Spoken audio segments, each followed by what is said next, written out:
Hello and welcome to Toddler Tip Tuesday Live. I'm Jess and today we're breaking down exactly why sometimes toddlers like to play instead of eating their food at the table. So we're going to talk about how to help your toddler focus at mealtime without all of the stress. So, all right, let's talk about it. One of the most frustrating mealtime struggles that we've all had at some point is when your toddler treats their dinner more like it's playtime instead of actually eating. Now, sometimes this can work to your advantage when you're trying to get them to try new food or something like that. They might be more adventurous eater and willing to play with their food before they'll try it. But that's a whole different situation. What we're talking about tonight is when you could give your toddler their most favorite food in the world that they are going to eat all the time, and they still just want to sit there and play, or they'd rather bring toys to the table. We're talking about that kind of situation. So, going back to your toddler's at the table, you finally get them there, right? But instead of eating, they're playing with their food. They're making animal noises instead of taking bites. They might be building towers. They might be begging for their toys to come with them to the table. Sometimes they're just staring at their plate, trying to figure out what they want to do, turn into some kind of experiment. If this sounds like your toddler, drop a yes in the comments, because I know I'm not alone in this, and this hasn't just happened to me. So first, I want to break down exactly why toddlers choose to play instead of eating in the first place. So before we jump into some solutions, let's just break down this why. So toddlers are naturally very curious. So food is new to them. Sitting at the table, especially for the younger toddlers, might be a new experience. And so it's fun to explore and do everything else but actually eat their food. Toddlers are also very, very easily distracted. They have very short attention spans. So sitting still and focusing on their actual meal for the entire time is extremely hard for them. They have a very, very difficult time. You might also have toddlers who are just not hungry. Toddlers' appetites fluctuate from moment to moment throughout the day, but also from day to day. So they could be snacking too much. They could also be on a different schedule from day to day if they're in daycare some days and at home. So they just might not be ready to eat, and so they're not willing to transition to eating. They're just still in play mode. And they also like to test boundaries. Toddlers love to test us. They like to see what, if anything, they can get away with, because they're learning about rules and processes and consequences and different things. So they just love to test boundaries. So instead of fighting your toddler on all of those different natural instincts that they have, you have to find a way to actually work with them and create a structured mealtime routine that will actually work for them. So one thing that I find works, and that I find works with the families that I work with, is a sit and see strategy. And that's what was all about our blog post this week. If you happen to catch it, it is linked in the highlights for you on my Instagram page, but under the Toddler Tip Tuesday circle. But what the sit and see method is so your first step is you're going to set the stage before the meal. So think like 3 to 5 minutes before you actually want to have them come sit down for a meal. Because one of the biggest reasons that toddlers want to play at the table is because they're still like in play mode. So they're not ready to sit down. And the way to kind of fix that for your toddler is to kind of transition them out of that play mode before they sit down. And I know I have talked about this on other Toddler Tip Tuesdays. I've written about it on the blog. I've had on social posts. It's all over the place. If you're on my email list, I'm sure you've seen it. But toddlers do not have a sense of time, but you still need to give them time warnings, because even though they don't have that sense of time, and let's say you go with 5-minute warning, they don't know what 5 minutes is, but you're at least sending that signal to their brain that says, oh wait, the end of playtime is coming and I'm going to have to transition to another activity. So you want to make sure that you're giving them warnings. I suggest a 5-minute warning to start, and then let them know, okay, well in 5 minutes we're going to wash our hands and go eat, or in 5 minutes it's time to go put napkins at the table and get ready for dinner. Just something to signal to them that they're transitioning to whatever the mealtime is that you want them to transition to. And you want to avoid letting them bring toys to the table because it becomes another distraction. And if you've already gone down that road, I'm not judging you for it. That's something I kind of drew a hard line in the sand for with my toddler. But you want to kind of wean them off of it if you can. And one suggestion I would make would be to limit it to one for now. And they're not allowed to have it in their exact vicinity, their eating space. But put it where they can still see it and slowly start to move it away. So eventually you can wean them off having a toy at the table. But you definitely want to avoid, if you can at all possible, letting them bring toys to the table. And then you also want to make sure that you're creating a pre-mealtime routine, whether it be, I know earlier I said the example of washing your hands. It doesn't have to be washing your hands. It could be you sing a quick song. It could be a bell. It could be an alarm on your phone. We have alarms for everything on our phones and on our Alexa, even for the dog, to remind me to feed the dog every night because my mom and life gets crazy and busy. But my toddler knows the different alarms and the different sounds, and like our dog's name is Fred. She knows the Fred alarm. She's like, oh, the Fred alarm's going off. Fred has to eat. So definitely have some type of structure that every single time you're going to use whatever it is. Like I said, a song, a signal to wash their hands, a bell, timer, whatever it might be. Your second step's going to be some type of mealtime reset phrase.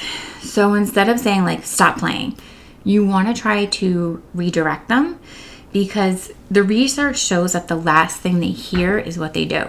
So if you're telling them to stop playing, they're not hearing the stop, they're hearing the playing, and they're just playing and going about, they're going to keep playing and going about whatever they're doing. So you want to stop saying stop playing to them while they're eating, and instead redirect them and say something like food is for eating, so they hear the word eating. Let's keep our food on our plate if they're, piling all their food up off their plate. And then you want to try to ask them, like, are you still eating or all done? If we sign. We have a younger son as well, so we're teaching him sign. My daughter signed. But so you want to ask them, like, are you all done, or do you still want to eat, to kind of give them a choice to make them feel a little bit more independent. But the key here is whatever signals you're using, whatever routines you're putting in place before, whatever reset routine during the meal you're putting in place, you want to keep it consistent. Consistency is key. Toddlers thrive off consistency. They need it.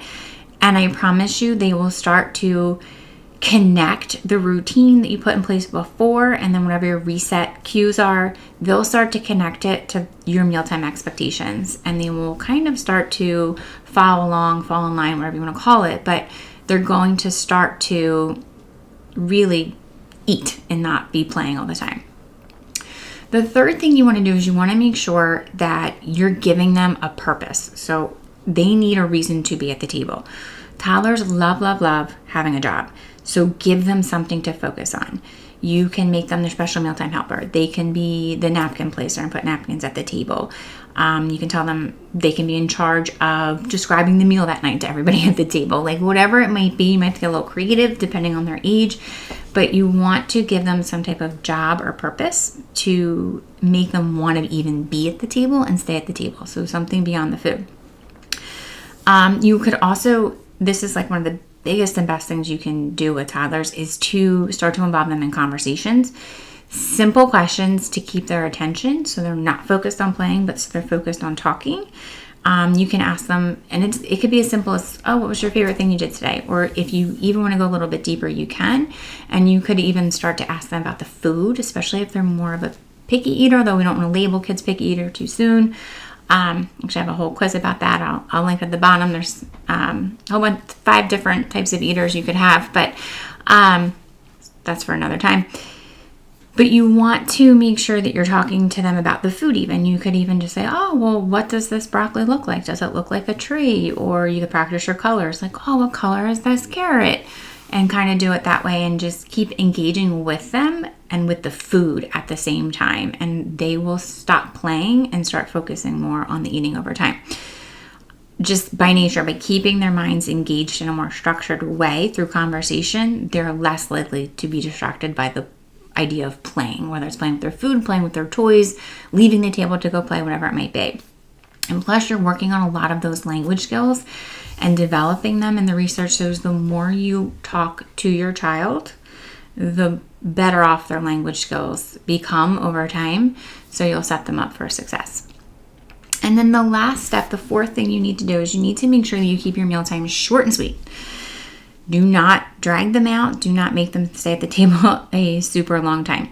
Toddlers have a very, very short attention span, which we mentioned at the very beginning. So expecting them to sit for 30 minutes is actually really unrealistic. A lot of people I talk to find that shocking, but it's truly unrealistic for a toddler.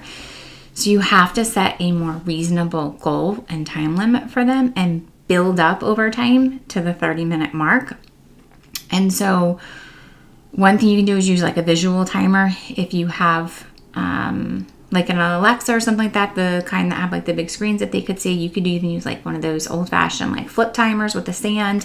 It could be a kitchen timer that you could have within their vision for them to see. But you want to set it for only, it's going to depend on your toddler and their age and your exact situation and if they're willing to sit at all. But you might have to start as low as 5 minutes, or you might be able to start with like 10, 15 minutes and then build up over time to more like 20 minutes to get them to sit for 20 minutes for a meal. But you want to start somewhere in that 5 to 10 minute mark. And again, it's going to depend on your specific situation. But work on building up to 20 minutes as a goal, because toddlers truly cannot sit for a whole half-hour meal. And then just make sure no lingering. So as soon as mealtime's done and it's over, if they're done eating, remind them like, oh, we'll have a chance to eat more later, or you can have a snack before dinner if they're not eating at lunchtime or whatever it might be. And don't force it. If they're truly not hungry and they're playing, pressuring them almost always backfires. The more you pressure a toddler, the more they will dig in their heels. It's just part of their brain and development. So keep that in mind. So try to keep it pressure off and build up over time.